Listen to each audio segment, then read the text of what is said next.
Ito na ang bagong Vivo Y31D.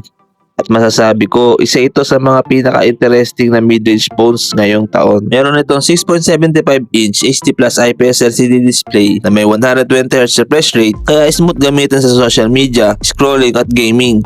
Dagdag pa dyan ang 1250 nits high brightness mode, kaya malinaw pa rin kahit tirik ang araw. Sa performance naman, powered dito ng Qualcomm Snapdragon 6S Gen 2 na paired with Adreno 610 GPU. Okay ito para sa everyday use tulad ng YouTube at kaya rin ang casual hanggang medium gaming.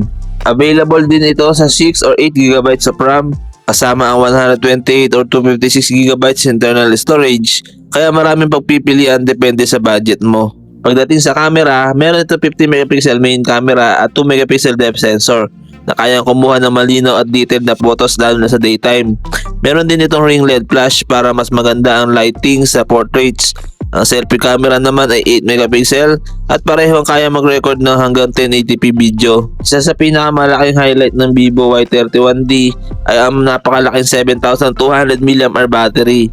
Talagang pamatagalan ito at kaya tumagal na higit isang araw kahit heavy user ka. Supported din ito ng 44W fast charging, kaya hindi matagal magbago mapuno ang battery. Dagdag premium features pa rito ang IPX8 and IPX9 dust and water resistance kasama ang SGS 5-star drop resistance, kaya mas kampante ka sa durability nito. Meron din itong 4G LTE, Wi-Fi, Bluetooth 5.1, RR Blaster, OTG, and USB Type-C. Ang starting price ng Vivo Y31D ay 15,999 pesos. At para sa presyo niya, marami ka na makukuha features lalo na sa battery, durability at smooth display experience. Sulit ba ang Vivo Y31D?